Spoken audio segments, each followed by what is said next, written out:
Donc bonjour à tous, je vais vous faire une petite présentation de tout mon matériel que j'emporte avec moi lors de mes différents treks, autant dans mon sac à dos que sur moi. Bien évidemment, je vais essayer d'apporter autant que possible un retour d'expérience sur ces différents items. Avant de commencer cette présentation, je vais quand même faire un bref rappel sur le contexte d'utilisation et la démarche en fait de tout ce choix finalement de matériel et plus globalement de ce style de randonnée. Donc moi je pratique majoritairement donc le trekking en 2-3 saisons dans un environnement plutôt alpin, plus précisément dans les Alpes du Sud, donc dans un environnement qui est assez sec. J'ai fait le choix, il y a environ 2 années de ça, de vraiment alléger mon sac à dos, autant pour retrouver plus de liberté dans mes mouvements et dans mon esprit également, mais aussi pour aller du coup plus vite, plus loin, voilà, pour pouvoir notamment aussi courir. Je pratique beaucoup de course à pied, donc il m'arrive des fois, donc dans mes treks, dans mes randonnées, de pratiquer un peu une marche trail. On peut appeler ça peut-être du fast hiking, enfin, il y a plusieurs approches. Voilà. Donc d'avoir quand même un matériel qui puisse me permettre d'avoir un sac à dos pas trop lourd pour pouvoir donc réaliser ce type de pratique. Voilà, donc au niveau déjà des affaires que j'emporte sur moi. Donc nous retrouvons les chaussures. Tac. Donc ces chaussures, ce sont des chaussures d'approche de la marque donc Asolo, les Asolo Eldo, que j'ai depuis cette année. Et très franchement, j'en suis très conquis pour l'instant. C'est-à-dire que pour moi, elle représente le meilleur compromis que j'ai pu trouver à l'heure actuelle entre une chaussure résistante, confortable et aussi très légère. C'est-à-dire qu'elle bénéficie d'une protection et d'une résistance de type chaussure de montagne, mais avec la légèreté d'une chaussure de trail. Effectivement, la chaussure en elle-même, on est celle-ci en 42 1 tiers, on est à 305 grammes. Donc autant dire c'est très très léger. Il n'y a pas de membrane Gore-Tex, ce n'est pas du cuir, c'est une forme de polyester, mais visiblement je ne vois vraiment pas d'usure, donc ça m'a l'air vraiment costaud malgré que je sois allé pas mal dans des pierriers, dans des milieux assez coupants. Donc voilà, là elles ont à peu près 300 km. Je remarque relativement peu d'usure, sachant qu'elles ont du Vibra Mega Grip, avec, contrairement à beaucoup de chaussures d'approche, une semelle avec un profil peu profond, donc qui n'assure que peu d'accroche. Mais là, elle bénéficie à la fois d'accroche, donc avec des crampons environ de 3 mm, donc ça permet qu'en terrain gras assez humide d'avoir une bonne accroche. Et dans mon expérience, effectivement, c'est le cas. Et en même temps, d'avoir une très bonne adhérence sur milieu rocher, notamment humide. Donc vraiment, ces chaussures, notamment, elles sont assez souples. Je les valide, elles sont très peu connues dans le milieu du trekking. C'est souvent, on va retrouver dans ce type de chaussures, donc les Sportiva TX4. Mais selon moi, celles-ci, elles sont vraiment plus intéressantes. Notamment par rapport au poids, on gagne environ 50-60 grammes par paire, ce qui est vraiment énorme. Donc ça, je valide, même s'il me faut encore plus d'expérience, elles ont que 300 km. Après, bien sûr, du coup, sur moi, une paire de chaussettes classique, je ne saurais plus dire la marque ni le modèle. En short de trail, donc de la marque c'est Kalenji, donc Decathlon, un truc tout basique, avec du coup deux poches ici, une poche à l'arrière. Ce que j'ai aussi également, c'est un mouchoir en tissu. C'est vrai que j'ai pas mal d'allergies, donc je me mouche assez régulièrement. Et de prendre des mouchoirs en papier, je trouve pas ça top. Ça m'en ferait utiliser beaucoup. Il faudrait que j'en prenne un gros stock. Donc ce que je fais, c'est que j'en prends deux, un sur moi et un dans mon sac à dos, que je fais une rotation donc en les lavant. Donc voilà, un petit mouchoir. Ça marche plutôt bien. J'ai testé ça cette année. J'en suis vraiment plutôt conquis. Et après, je porte du coup sur moi un t-shirt, un t-shirt comme ça, en polyester. Voilà. Pas en laine de mérino, en polyester, ça me va très bien. Voilà pour ce que je porte du coup sur le bas. Après au niveau donc du haut, j'ai un chapeau de la marque Forclaz, un Décathlon. Voilà, plutôt léger, une soixantaine de grammes, aussi très bien, assez aéré, plutôt déperlant, voilà, j'en suis très content. Pareil, lunettes de soleil, Décathlon, voilà, tout ce qu'il y a de plus basique. Ensuite, dès que j'ai un petit coup de froid, facilement accessible, un coupe-vent très léger et très compact de la marque, pareil, c'est Quechua, donc Décathlon. Il est tout nouveau celui-là, il est sorti il n'y a pas longtemps, il est pas connu, c'est en fouillant sur le site que j'ai trouvé ça, donc voilà. Pourtant c'est dommage parce que c'est vraiment intéressant, c'est-à-dire qu'il est très léger, très compact. Moi celui-là en taille S, je l'ai pesé à 69 grammes, donc vraiment c'est très intéressant avec en plus deux poches, la capuche. Donc vraiment un petit coupe-vent qu'on peut retrouver d'une même qualité chez d'autres marques, par exemple Zipax, Montbel, etc. Mais pour 3 fois le prix de celui-là il vaut 40 euros. Donc c'est vraiment très intéressant. Celui-là, je le valide vraiment. C'est très très très intéressant. Surtout en petit coup de froid le matin, même en été, il fait toujours un petit peu frais. Ou alors en complément sur la doudoune pour venir faire vraiment un coup de vent. Donc ça c'est vraiment vraiment sympa. Donc là maintenant on va passer un petit peu à ce qu'il y a finalement autour du sac. Déjà le sac, c'est un atelier longue distance, donc d'une marque française fait par un artisan français, Jason. Voilà, très bon sac. C'est ma deuxième année que je pars avec et j'en suis vraiment, vraiment très très satisfait. Notamment avec, comme je le disais, moi ma pratique du trail, donc je retrouve finalement un petit peu ce type de gilet. Et vraiment ça change beaucoup le confort, la liberté de mouvement et surtout que lorsqu'on court, le sac à dos ne bouge pas ou alors très peu contrairement à un sac avec sur les hanches où c'est pas vraiment possible en fait de courir. Donc ça vraiment super sac. Donc moi j'ai choisi dans la configuration EPL 200. Celle-ci n'est plus proposée parce qu'elle a un souci de durabilité au niveau donc du film plastique à l'intérieur qui assure l'étanchéité ou au niveau des points de tension, on va retrouver donc des petites déchirures. Cela ne me pose pas vraiment de problème parce que du coup je double avec un liner et des sacs étanches mes affaires pour la pluie, donc finalement voilà. Malgré tout il y a vraiment très peu d'usure malgré une bonne utilisation, voilà. Donc avec des poches en ultra stretch, donc ça c'est assez résistant notamment à l'abrasion. Qu'est-ce que j'ai d'autre? Donc des poches ici avec fermeture éclair, je crois qu'il n'en propose plus.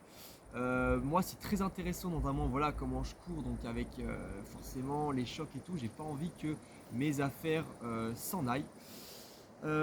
Voilà sur ce sac également, j'ai ajouté des élastiques tout autour pour pouvoir étendre mes affaires la journée quand je veux les faire sécher justement de la lessive du soir. Donc un ici, un autre ici.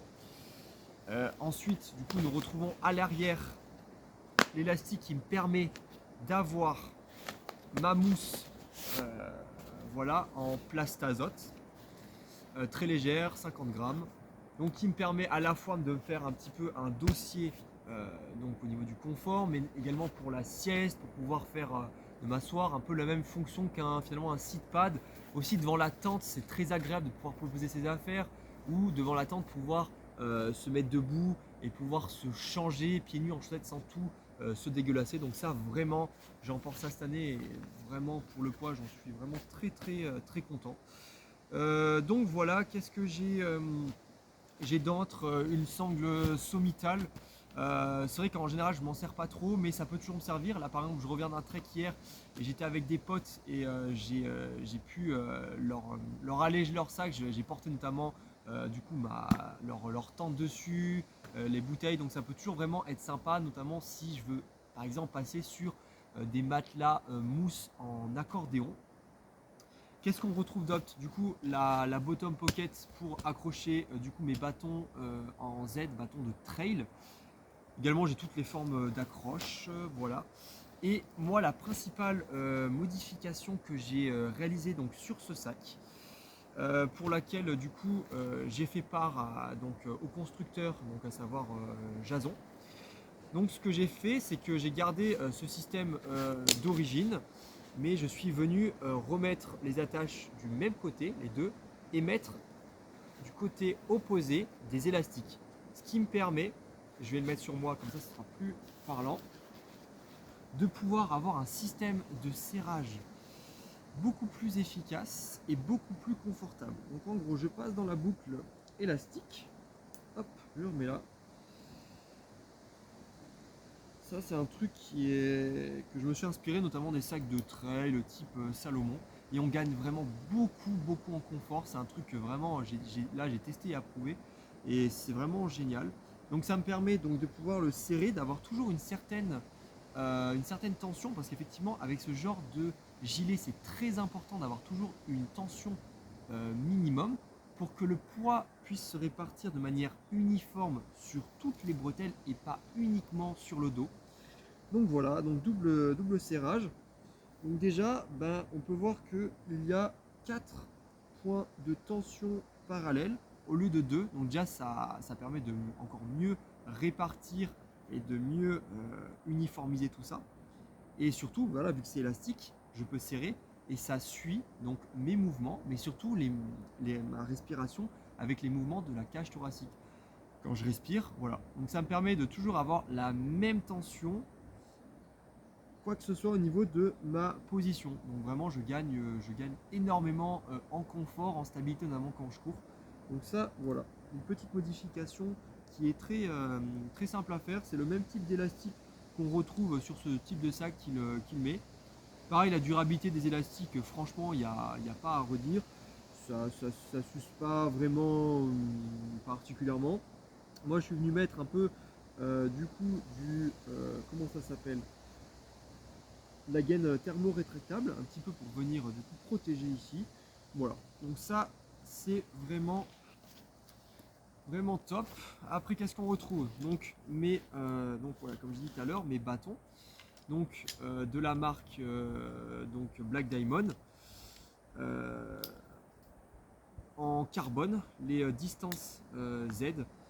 Donc vraiment très bon bâton, plutôt solide. Je me suis pris pas mal des fois les coincés et tout. Ils ont déjà un peu tiré, mais il n'y a pas de, il y a pas eu de problème particulier. Donc très bon bâton, 150 grammes la paire. Voilà, enfin assez minimaliste, mais vraiment très efficace. Qu'est-ce qu'on retrouve du coup ici? Donc là, je retrouve du coup mes deux gourdes que j'ai ici de 60 ml qui sont pas mal. Donc en fait, moi j'ai récupéré les flasques des gourdes Katadyn Briefery. C'est vrai que j'utilise ce système depuis quelques années et ça va être mon troisième filtre, sachant qu'il n'y a que peu de différence entre le prix du filtre seul et le prix de la gourde avec le filtre. Et bien ce que j'ai fait, c'est que j'ai acheté donc la gourde entière pour pouvoir des flasques peu chères, et donc ça me fait des flasques de très bonne qualité avec un dessus rigide, et dessus je suis venu mettre des tétines de type de trail Salomon. Donc ça, c'est vraiment, ça marche bien, ça s'adapte vraiment parfaitement à ces poches en lycra, c'est parfait, et ça me fait une bonne contenance, donc ça, très pratique.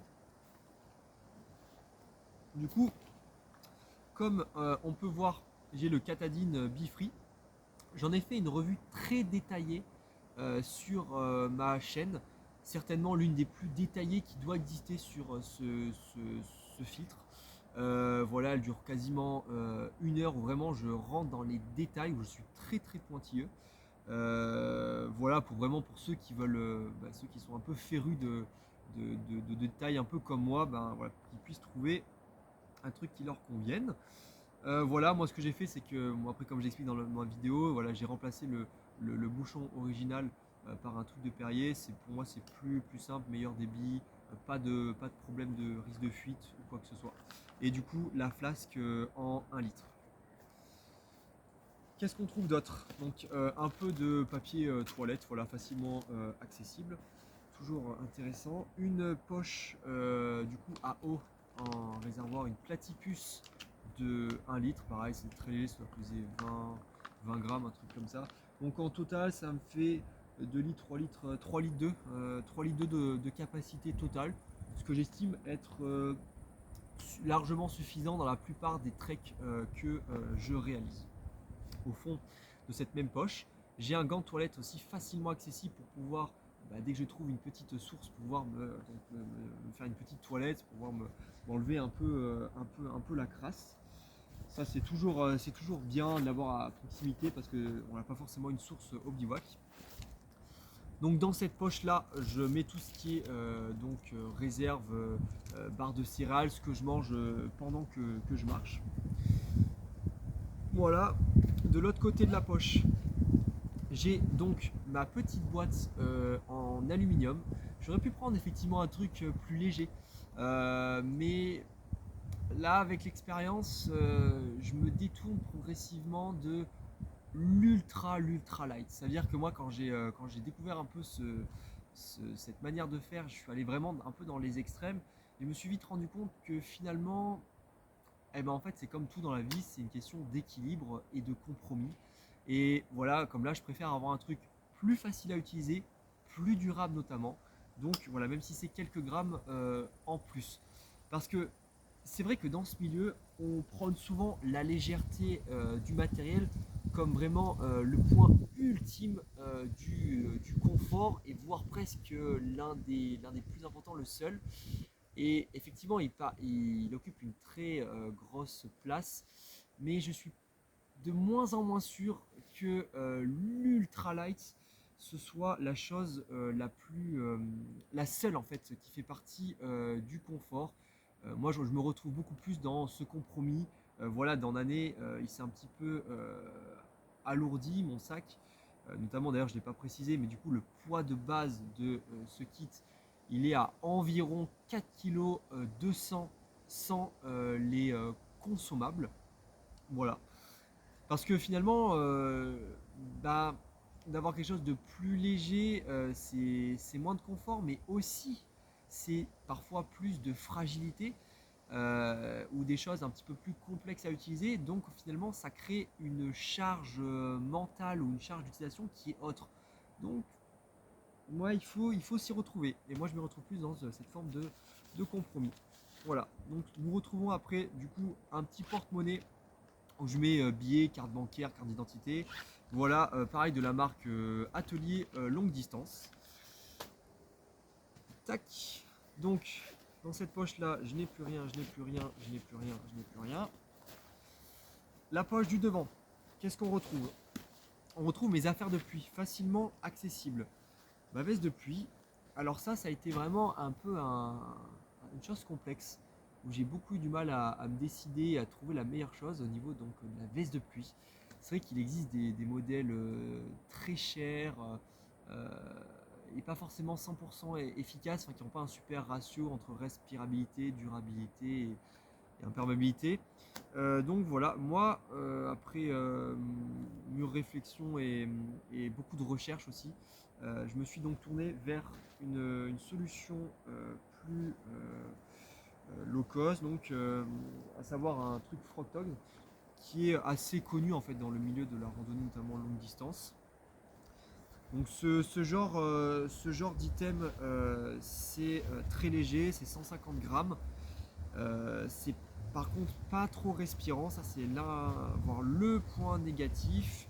Aussi c'est pas trop ajusté. Par contre c'est très imperméable. C'est très imperméable sur la durée. Et aussi euh, il y a directement la couche qui est du coup imperméable à l'extérieur. Et pour moi c'est vraiment une donnée qui est très importante parce que quoi qu'on ait comme veste de pluie Gore-Tex, pas Gore-Tex, 3 couches à 100 ou 500 euros, le tissu extérieur finit toujours par se gorger d'eau. Qu'il y ait du déperlant ou pas, un traitement déperlant, bien sûr, après, il y a la membrane imperméable qui protège, mais je parle du tissu extérieur. Et moi, ça me dérange d'avoir quelque chose qui est trempé. Voilà, j'aime avoir quelque chose qui puisse facilement être séché, léger, rangé comme ça. Donc ça, pour moi, c'était vraiment quelque chose d'important. Et je m'y retrouve bien avec ça, et d'autant plus que vu que c'est souvent des vestes très légères, il y a beaucoup d'abrasion ici, donc une usure prématurée. Donc ça, je me dis que en soi, ça se peut changer facilement. Voilà. Donc, et puis aussi, vu que c'est ample, c'est un défaut, mais à la fois une qualité, parce que du coup, ça permet une certaine respirabilité, un peu au même titre que un poncho en fait finalement. Donc voilà, la veste Frogtog, je valide. Ensuite, nous retrouvons le pantalon de pluie. Pour le coup, ça n'a pas du tout la même approche que ça. Ça va être du coup un vrai pantalon de pluie, pas un truc cheap. Donc c'est un pantalon Rab, de la marque Rab, le Rab Phantom Paint. Donc en Pertex Shield. Donc qui me sert vachement de plutôt pantalon de secours ou pour les averses. Je partirai pas par exemple sur un trek de plusieurs jours avec ça si je sais qu'il va pleuvoir tous les jours parce que c'est trop léger, trop fragile et aussi peut-être pas très imperméable sur la durée. Voilà, c'est du, euh, c'est du 2 couches ou 2 couches et demie.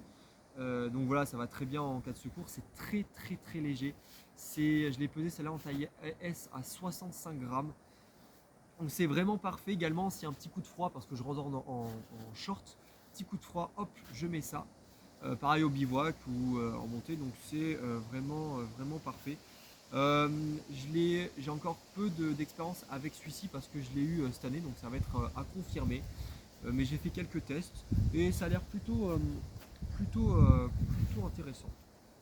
Voilà, je finis par mes gants. Donc des moufles imperméables de la marque du coup Red Light, donc marque de trail. C'est 10 grammes le gant. Voilà, pareil également, je l'ai depuis que cette année, donc j'ai peu d'expérience. Mais voilà, en cas d'averse ou de forts orages, c'est important. C'est vrai qu'avant je portais pas de gants, mais ça m'est déjà arrivé d'avoir des orages et d'être assez proche de l'hypothermie. Et maintenant, je prends ça vraiment au sérieux. Que même en été, même en moyenne montagne, vraiment couvrez-vous, c'est important. On peut vite se faire surprendre. Avec notamment le vent et la pluie, refroidissement éolien, ça peut vraiment vite être assez critique. Donc voilà, ça, les moufles. Pareil, je préfère ça que les gants parce que du coup ça retient encore mieux que la chaleur, même si on part un petit peu en maniabilité. Forcément, c'est on peut moins tenir les choses, mais pour moi c'est plus, on garde mieux la chaleur. Voilà pour ce qui est donc autour du sac à dos, c'est tout. Donc hop, je défais la sangle. Donc voilà, c'est un hybride 30, hein, donc 30 litres, comme son nom l'indique. Je tombe sur, en premier lieu, la tente. Donc, ça, gros coup de cœur, vraiment. C'est la tente Tarp MT900 une place de Decathlon, donc celle qu'ils ont sortie l'année dernière, il me semble, qui se monte avec deux bâtons. Franchement, dinguerie. Je la recommande vraiment fortement si elle correspond à votre pratique, à votre usage. Euh, pour moi, vraiment, c'est un peu l'attente que j'espérais sur plein de points, même pas seulement en considérant son prix très compétitif de 150 euros. J'en ferai une revue détaillée sur cette chaîne parce que vraiment, elle en vaut le coup. Euh, voilà, une emprise au sol vraiment minime, certainement la plus réduite qui doit exister pour les tentes qui se montent avec des bâtons, double paroi. Je l'ai pesée celle-ci avec les petits tuteurs qu'il y a donc au bout à 745 grammes. Parce qu'on se renseigne sur le site, ils donnent le poids tout avec les housses, les sardines, tout ça. Sauf que les concurrents, eux, ils font pas ça, ils comptent vraiment que la tente. Donc La tente avec les arceaux et sans les haubans supplémentaires, elle est à 745 grammes. Donc ça reste vraiment pour une double paroi. C'est vraiment génial. J'en ferai une revue de toute façon détaillée, mais j'en suis fan. Pour vous dire à quel point j'ai revendu une tente plus légère que celle-là, c'était une Nemo Hornet Elite Osmo une place. Je dirais 3-4 fois son prix. Plus légère alors qu'elle a des arceaux. Parce que celle-là, franchement, juste, vraiment, elle me correspond parfaitement. Et même encore plus loin que ça, si on me proposait devant moi des tentes beaucoup plus haut de gamme, comme par exemple une X-Min de Durson Gear, une personne ou alors une Zipax Plex Solo, et ben très honnêtement, je crois que je resterai sur celle-ci, sans même considérer le prix. Voilà, mais j'expliquerai pourquoi je pense ça dans une vidéo vraiment dédiée à cela. Bien sûr, après ça c'est par rapport à ma pratique, hein, ça va dépendre. Voilà, elle a évidemment des défauts. Elles sont avec 2 bâtons, donc si un bâton casse c'est problématique. La couleur blanche, comme c'est souvent souligné, parce que beaucoup de personnes disent que ça se salit et tout, c'est un problème sans réellement l'être. Mais après il y a des problèmes plus fonctionnels qui vont être du fait que par exemple elle sèche moins rapidement au soleil. Forcément elle est blanche. Et voilà, il y a plus de luminosité, donc voilà. Elle a des défauts évidemment. Mais ça j'en parle. Donc on trouve après le footprint, pareil en polycry redimensionné.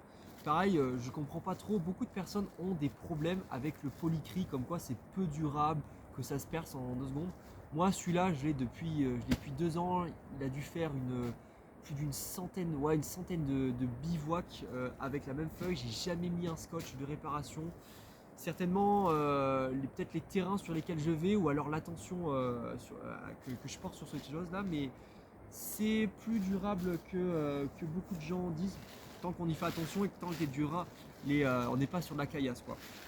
Ensuite on trouve du coup les sardines, donc avec une petite pochette maison fabriquée maison que j'ai pu faire. Voilà, donc là nous retrouvons donc les 2 fameux tuteurs. Voilà.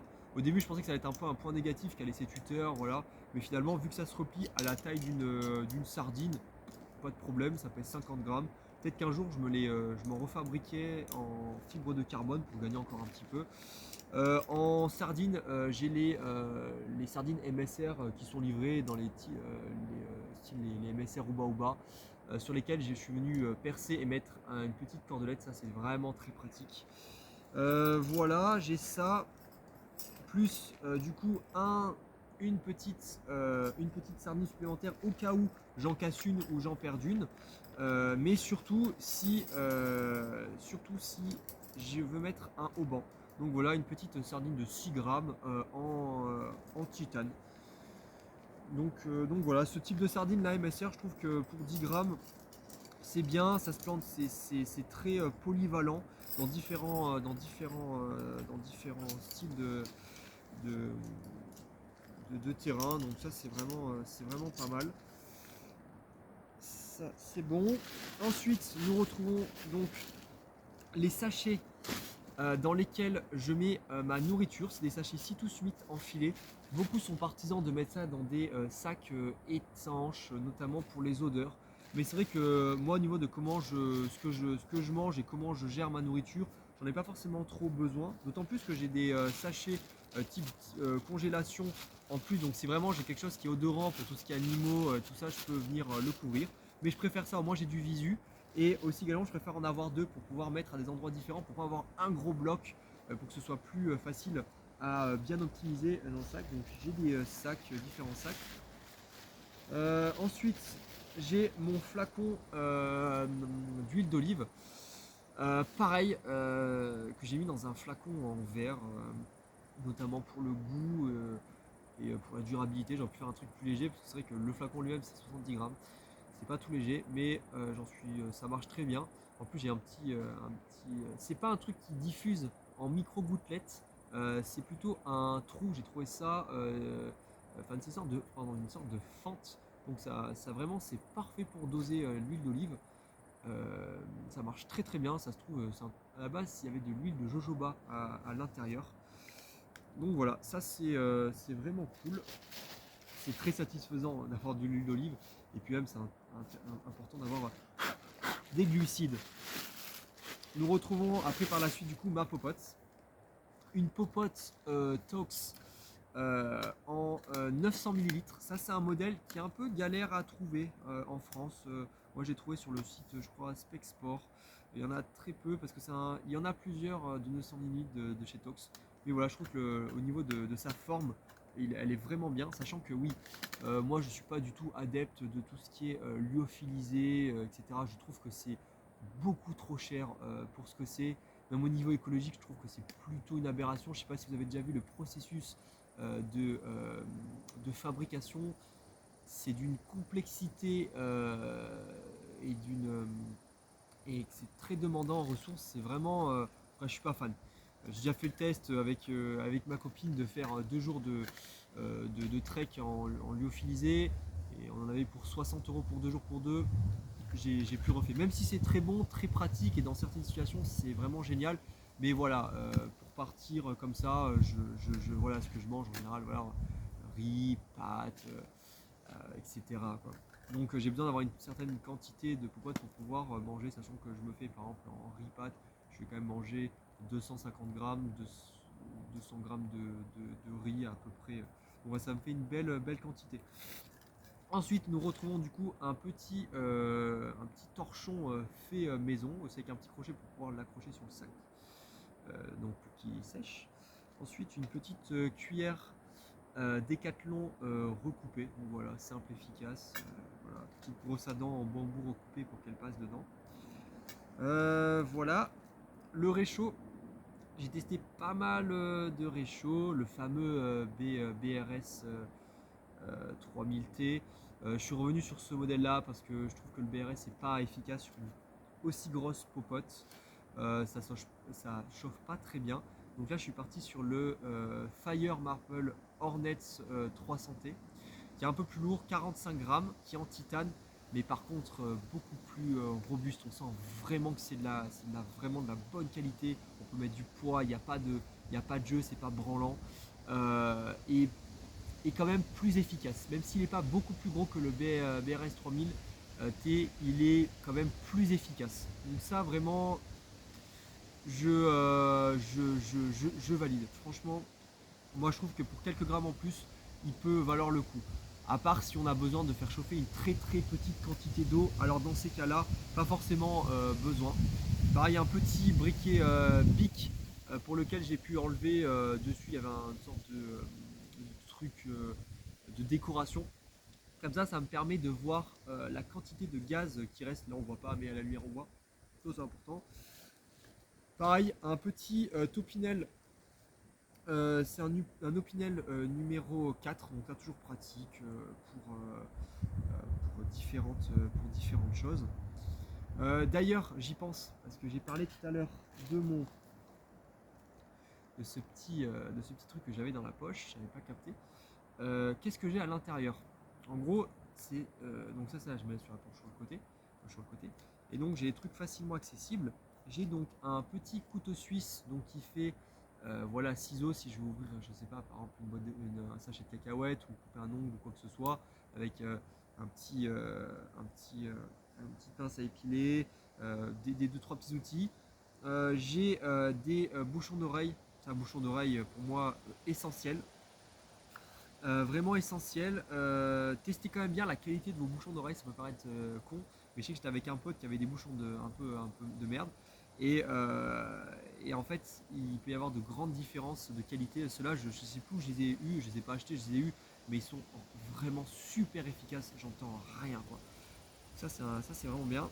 Pareil, j'ai la petite cordelette s'il y a du vent, donc que je mets sur le chapeau. Également, j'ai des petits bouchons, des petits gants gants de latex ou quoi, les gants ménagers en fait. Si par exemple le matin il fait un peu frais et que je dois par exemple retirer les sardines toutes mouillées, voilà, pour que j'ai un peu plus de chaleur, ou si admettons je me fais mal et que je dois soigner une blessure et que j'ai les mains pas propres, voilà, ça peut servir à plusieurs usages. Et au fond, important, 2 tire-tiques de tailles différentes. Voilà, toujours avoir portée de main, de s'inspecter très souvent. Ça, c'est vrai que c'est quand même l'un des trucs certainement les plus dangereux qu'il y a en France dans nos chemins de randonnée. Donc ça, ne pas prendre à la légère, notamment inspection forcément tous les soirs, le plus rapidement possible. Donc petite parenthèse, la referme. Je continue sur ma popote. Ce qu'il y a dedans. Donc petite cartouche de gaz 200 grammes. Pareil, aussi peu de gens le savent, mais il existe un moyen de recharger ces cartouches de gaz avec, non pas comme on voit souvent une autre cartouche de gaz, mais carrément une bonbonne de gaz de butane de cuisine, avec en fait c'est un petit raccord, un petit flexible qui doit coûter une dizaine d'euros. Alors le processus, il faut s'habituer, voilà, il faut les mettre au frais, il faut peser, il faut savoir le poids vide, le poids... Ah, bref, ça demande une petite organisation, mais par contre l'économie qu'on fait en gaz, elle est monstrueuse. J'avais fait le calcul, et sur une bouteille avec, je crois que c'est de 20 litres de gaz, un truc comme ça, enfin bref, un classique, c'est l'équivalent de 500 euros d'économie si j'achetais ça en petite bouteille. Enfin, ça vaut vraiment le coup. Voilà. Ensuite, on trouve du coup un petit sachet avec dedans du dentifrice, et également donc un petit tube avec du poivre et du sel. Voilà, toujours sympathique. Donc ça, ça va être bon pour tout ce qui est dans la popote. Hop, je referme. Qu'est-ce qu'on trouve par la suite? Le kit électronique. Donc dedans, j'ai la petite Petzl Bindi. Vraiment, j'en suis très content de cette lampe. Ça éclaire super bien. Largement suffisant pour la randonnée. J'utilise même en trail, en courant. Ça suffit. 200 lumens, une fois qu'on a les yeux habitués. Je l'utilise même jamais à fond. En fait, j'utilise souvent au milieu. Donc c'est parfait, ça se recharge bien. J'en suis très content. Il existe aussi un peu un modèle concurrent, c'est la Nicord UL25 il me semble. Mais voilà, je préfère ce modèle, en plus Petzl marque française. Donc voilà, très bonne lampe. Ensuite un chargeur rapide. C'est un Anker 511 Nano 3, donc de 30 watts. Ça recharge mon téléphone très rapidement. En l'espace de 30 minutes, je vais gagner 60%, 70% de batterie, si ce n'est plus. Donc vraiment très efficace. Également, j'ai une petite pochette avec dedans 2 adaptateurs pour pouvoir donc le brancher sur mon unique câble, donc un USB-C, USB-C. Donc à la fois pour recharger ma montre, donc un adaptateur Garmin, également de l'USB type de l'USB A, il me semble que ça s'appelle, pour pouvoir recharger du coup la frontale. Ensuite du coup la batterie externe, du coup c'est une Nicord NB 10000. Voilà, très bonne batterie externe. Souvent ce qui est vanté dans ces batteries, c'est donc la légèreté pour la capacité, ce qui est vrai, même si je ne sais pas si ça justifie un tel prix. Voilà, c'est 50-60 euros pour gagner par exemple 20 grammes sur notre modèle, mais c'est aussi pour la charge rapide. Si ça, faut le souligner vraiment, faut pas l'oublier. La charge rapide, c'est-à-dire qu'en à peine une heure, on peut la recharger à plus de 60%, et que certaines batteries se rechargent vraiment très longtemps. C'est vrai que des fois, c'est pas forcément de partir sur des modèles plus gros qui vont type Anker, voilà, qui ont une charge assez normale, mais qui vont mettre la nuit à recharger, quoi. Ça, c'est intéressant. On s'arrête dans un bar ou un petit commerce, on demande, on la fait recharger, voilà, parce qu'on peut peut-être pas forcément aller toujours en camping. Donc ça, vraiment très bonne lampe, bonne batterie externe. C'est tout pour ce qui est du kit électronique. Après du coup j'ai mon téléphone avec lequel je recharge. Dessus j'ai la cartographie. Tout ça. Donc ça c'est fini. Ensuite j'ai mon kit hygiène, kit secours. Donc à l'intérieur j'ai mon second mouchoir en tissu que je fais des rotations avec l'autre une fois qu'il est sale. J'ai un petit peu de savon d'Alep pour pouvoir prendre mon shampoing, ma douche, mais également faire ma lessive. Très pratique. J'ai du scotch un peu style gaffeur duct tape. Donc ça c'est assez pas mal pour réparer. J'ai pas mal l'utilisé, notamment là quand j'avais les pieds trempés, donc des formations de friction sur les pieds, des bulles d'ampoule en fait, donc pour pouvoir venir protéger, c'est efficace. Un petit flacon avec dessus de la vaseline pour différents trucs, petite brûlure, que ce soit au soleil ou je sais pas quoi que ce soit dessus une ampoule, je ne sais quoi, ça peut faire ça. Ensuite avec un petit peu d'eau oxygénée pour pouvoir venir nettoyer des plaies, avec dessus un peu de duct tape. Et après du coup on a du coup le petit kit secours dedans avec du Doliprane, du désinfectant, de la super glue, des pansements, des compides, etc., etc. Aussi de quoi réparer mon matelas qu'on va voir par la suite. Donc voilà au niveau du kit hygiène. Ah non, j'allais oublier. Également la serviette, donc c'est micro-toile donc de choix de Citus Summit.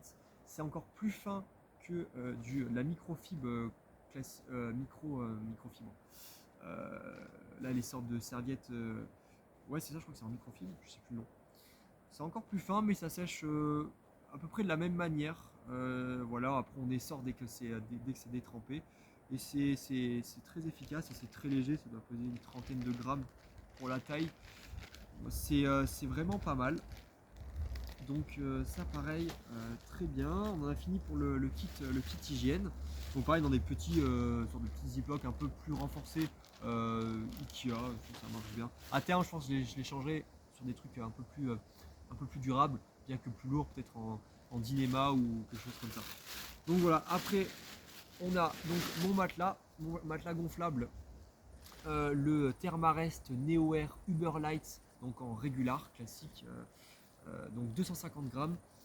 Très bon matelas, bien que beaucoup de modèles, de toute façon, Thermarest, finalement, la série Neo Air est réputée pour ça, peu fiable, avec notamment les cloisons qui explosent, des petites fuites au niveau qui sont même pas en fait que ça a percé, c'est juste des fois un peu de porosité ou des valves défectueuses. Donc beaucoup de problèmes. Sur mon premier que j'avais renvoyé, j'avais carrément au bout de la troisième utilisation, du coup une cloison qui a explosé. Par chance, j'avais un modèle fiable. Lui, ça va faire au moins une 70 nuits que je l'utilise. Pas de problème, il est toujours parfait, aucune crevaison, aucune rien, il tient toujours le gonflage, donc c'est parfait. Soit j'ai de la chance, soit peut-être que j'en prends soin. Souvent, ce que j'aime bien faire, c'est que quand je rentre d'une utilisation prolongée, je l'étends chez moi, je le gonfle et j'ouvre la valve et je le laisse 1 ou 2 jours comme ça. Parce que ça permet donc qu'il se dégonfle pas complètement et qu'il y ait de l'air qui circule à l'intérieur pour venir sécher l'humidité à l'intérieur, parce qu'on a toujours, même si on gonfle avec un pompe-sac, il y a toujours de l'humidité. Donc je ne sais pas si ça a joué le fait qu'il soit la plupart du temps vraiment sec à l'intérieur. Mais voilà, en tout cas, celui-là, il m'accompagne depuis un petit bout de temps et puis il fonctionne bien. Ensuite, donc là, on retrouve dans le dernier module, donc on a un sac étanche, donc un sac à sec, pareil de la marque Atelier longue distance. Donc voilà, fait pour les hybrides 30-35, donc en Dynéma en DCF, voilà. Pareil, 30 grammes. C'est pas mal, au moins c'est très léger mais quand même assez durable et complètement voilà, le Dynéma c'est complètement imperméable avec c'est thermo soudé, donc pas de couture, enfin bref, c'est vraiment bien fait. Donc on arrive en premier donc avec mon petit kit de vêtements de rechange qu'on a donc à l'intérieur, donc un bonnet, c'est un bonnet polaire premier prix Décathlon, très chaud et très léger. Pareil, mon caleçon de rechange, donc voilà, rotation avec celui que j'ai, pas besoin de plus, que je fais sécher. Un autre petit t-shirt, pareil pour la rotation, Donc pareil, un décathlon basique. Voilà, après qu'est-ce qu'on a d'autre? On a donc un petit tour de cou, voilà, un peu classique. Paire de chaussettes de rechange, gants aussi, gants polaires. On ne sait jamais, même en saison estivale, c'est toujours un petit coup de froid et puis ça pèse rien. Les premiers prix en polaire Decathlon, ils sont super légers. Ils sont faits dans un tissu je crois, qui pèse 140 grammes au mètre carré. Donc c'est vraiment léger et puis c'est vraiment top. Et pareil, donc ce que je m'aimais le soir, lorsque je veux me coucher, ou même s'il y a un petit coup de froid, c'est un collant. Alors ça, c'est un truc que j'ai jamais vu. C'est une petite astuce qui marche plutôt pas mal. Donc à la fois pour que ce soit léger, très respirant, et en même temps que ça fasse chaussette, c'est en fait tout simplement un collant de femme, un collant ouais, comme ça, que j'ai pris donc en taille maximale, donc le plus gros qui existe, justement pour que la maille soit le plus resserrée possible, pour qu'il y ait quand même l'apport thermique et que je ne sue pas directement dans le sac de couchage. Et ça fonctionne très bien, c'est très confortable, c'est très léger, ça pèse 30 grammes. Vraiment, j'adore. Si je sais que je pars et qu'il fait plus froid, je vais avoir un pantalon polaire aussi Décathlon. Mais voilà, pour l'été, ça marche vraiment bien. Et pas besoin d'avoir notamment une super douchette en rechange parce que pour la nuit, parce que du coup, on a vos collants, ça va jusqu'au bout. Donc ça, vraiment superbe technique. Surtout que ça coûte rien, j'en suis content. Et donc un petit sac euh, en tissu un petit peu élastique dans lequel je viens mettre donc ma doudoune.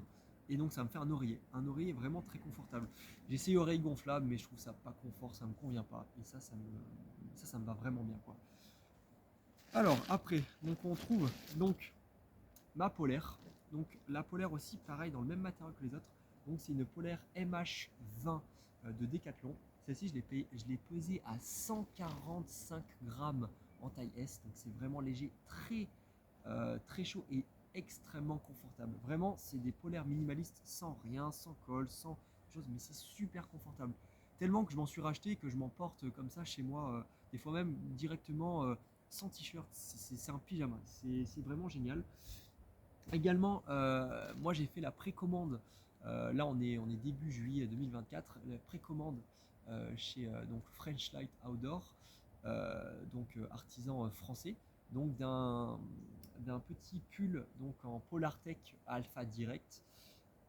C'est donc une sorte de maille un peu extrêmement respirante et très légère, donc avec le ratio chaleur, poids, respirabilité le plus optimal qui existe à l'heure actuelle. Donc voilà, je ne l'ai pas encore. Ça va être très bien. Au-delà du poids, parce qu'en fait, je ne vais pas gagner grand chose par rapport à ça. Je vais gagner bon, quand même 40 grammes, c'est déjà ça de gagner. Mais c'est notamment pour la respirabilité, quoi, d'avoir vraiment un truc très respirant, en pouvoir faire un effort actif. C'est vraiment très intéressant. Donc voilà, je l'ai commandé sans capuche. J'aime pas du tout avoir une capuche, je préfère largement avoir un bonnet. Beaucoup de gens aiment bien les capuches, moi j'aime pas trop ça. Donc ensuite, dans ce sac, qu'est-ce qu'on a d'autre? Nous avons la doudoune. Doudoune aussi qui se fait plus trop. Je crois elle se trouve plus trop, mais pourtant qui était vraiment très intéressante. C'est la doudoune Agloff. Donc là, elle est un peu toute compressée, hein. Agloff Lime, Lime Essence Jacket, donc Lime pour Less is More. Voilà, celle-ci, je l'ai pesée donc en duvet de bois de 900 queen. Je l'ai pesée celle-ci à 166 grammes, sachant que théoriquement elle devrait être plus légère. J'ai eu un modèle, je sais pas, qui est un peu plus lourd que ce qui devrait se faire. Ça c'est une taille S. Moi j'ai trouvé sur d'autres forums comme quoi c'était plutôt 130 grammes pour cette taille, et même en taille L, elle est à 155 grammes. Je sais pas pourquoi j'ai eu un modèle un peu plus lourd. Voilà, ça vraiment très léger, assez économique. Moi j'avais payé à 130 euros je crois. On peut même la trouver je crois sur des modèles un peu en fin de stock à une centaine d'euros. Donc franchement, comparé à d'autres prix, à d'autres doudounes qui valent super cher, je pense notamment à celle de Mountain Hardwear, je sais plus son nom, ou même par exemple quand on voit les doudounes de chez Zipac, ça à 300, 400 euros. Enfin bref, c'est vraiment très cher. C'est très intéressant. Voilà, comme je dis, si j'évolue dans un truc plus humide, j'aurais peut-être choisi plutôt celle-là en Apex Clima Shield de chez Enlighted Equipment. Ça aurait peut-être été plus intéressant, mais bon, ça reste encore plus léger. Et vraiment, ça me va bien. C'est du tissu, c'est du 10 deniers. La plume est traitée avec un traitement Nikwax hydrophobe. Donc franchement, voilà. En plus, avec deux petites poches non zippées, c'est vraiment bien. Et sans capuche, parce que moi, j'aime pas les capuches. Et ensuite, l'une des dernières choses, c'est mon sac de couchage. Donc voilà, dont j'ai fait une revue très détaillée également sur cette chaîne YouTube. C'est le Cumulus X-Lite 300 pour lequel je suis venu mettre un zip intégral parce que c'est vrai que c'est un peu son principal défaut, c'est son zip 2 tiers de 3 mm qui se coince un peu constamment. Donc ça c'est vraiment souvent le truc un petit peu qui est pointé. Donc moi ce que j'ai fait c'est que je suis passé sur du 5 mm et surtout sur toute la longueur. Donc ce qui me permet de pouvoir l'utiliser un peu en couette. Parce que je dirais que je suis pas fan du quilt, je l'explique un peu dans ma vidéo, je trouve que c'est un peu trop surcoté en fait. Et que c'est pas si intéressant que ça quand on sait qu'on peut avoir des sacs de couchage aussi légers que par exemple celui-ci et qui sont pour moi beaucoup plus polyvalents. C'est-à-dire qu'avec ce sac de couchage, je peux très bien dormir on va dire maximum à 20 degrés si je l'ouvre complètement et que je mets une jambe. Parce que vraiment, je peux l'ouvrir jusqu'au bout, hein, donc ça peut être une couette. Et en tant que tel, je peux aller dormir jusqu'à, on va dire, -2. Et si je viens un peu le booster avec différents items, notamment un sursac que je viens de mettre à l'intérieur du sac de couchage, donc le Sol Escape BV Light, pour lequel donc c'est aluminisé à l'intérieur, donc ça renvoie la chaleur. Et ben là, je peux gagner beaucoup et aussi 2-3 autres trucs. Bref, 300 grammes en plus de matériel. Je peux dormir jusqu'à, on va dire, -10. J'ai déjà dormi avec celui-ci à -8 et j'étais vraiment bien, j'avais presque trop chaud quoi. Donc pour moi, il y a une plage d'utilisation qui est vraiment bien. Et surtout, la capuche. Là pour le coup, j'aime pas les capuches des vestes et tout, mais par contre la capuche sur un sac de couchage, pour moi c'est limite essentiel, hein. Dès que ça s'approche en dessous des 5, je la mets constamment. Je sais pas comment j'en font, pourtant je mets un bonnet et tout, mais bref, moi dans mon utilisation, je préfère avoir une capuche. Donc vraiment, voilà, super sac de couchage. Pareil, vraiment, je l'adore. J'ai dû faire une centaine de nuits avec, pas d'usure. Voilà, avec le zip, je l'ai pesé quand même avec le zip intégral, donc plus lourd, à 500 grammes. Normalement, il est à 475 grammes pour du 2 degrés confort, sachant qu'il sous-estime un peu. Moi, je le placerai plutôt sur du 0 degré confort. Voilà, en 900 queen européen. Enfin bref, c'est vraiment un superbe sac de couchage. Et ouais, si je devais par exemple partir sur un quilt, ce serait pour une température, on va dire, si je dors sur une température confort entre 5 et 10 degrés, plutôt 10 degrés. Mais dans mon utilisation et dans mon expérience, je trouve qu'en dessous de 5 degrés, avec ce type de matériel, de ce type de sac de couchage, franchement, je préfère rester sur un sac de couchage. Notamment pour le confort, pas de courant d'air. Et puis aussi, une fois qu'on a pris le coup de se retourner avec, ça pose pas de problème, hein. Moi, je n'ai pas de problème de je me retrouve avec la tête dans la capuche et tout. Non, une fois qu'on a le pris le coup, franchement, ça se fait bien, hein. Et voilà, je crois qu'on arrive un peu à la fin. Et donc aussi, sac liner, un sac monoflume. Voilà, tout basique, pour lequel je suis venu mettre je suis bricolé une valve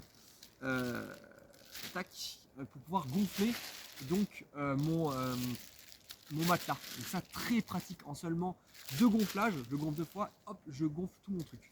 Donc voilà, je vous l'ai gonflé. Et puis après je fais comme ça et ça marche vraiment bien. J'ai mis 2 scotch parce que voilà, il est un peu usé.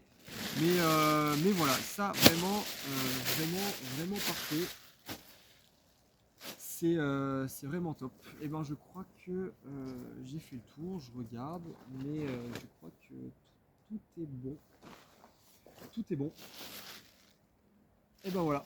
Bon bah j'espère que cette petite présentation va pouvoir vous aider dans vos choix, vous donner des idées, quelques astuces et voilà, faire peut-être évoluer votre approche et votre pratique. Voilà. Et donc notamment sur les principaux pas mal d'items, j'essaierai de faire du coup des revues très détaillées. Là pour moi c'est quelque chose d'assez rapide, assez superficiel, fait sur le tas, vraiment très détaillé, donc avec une présentation bien en profondeur et un retour d'expérience vraiment conséquent. Mais voilà, je le ferai quand j'ai du temps et surtout quand j'estime avoir une expérience suffisante avec le matériel. Je ne vais pas faire un retour d'expérience si j'estime ne pas en avoir assez fait avec et surtout dans de multiples conditions. Voilà. Et ben merci de votre écoute et à la prochaine pour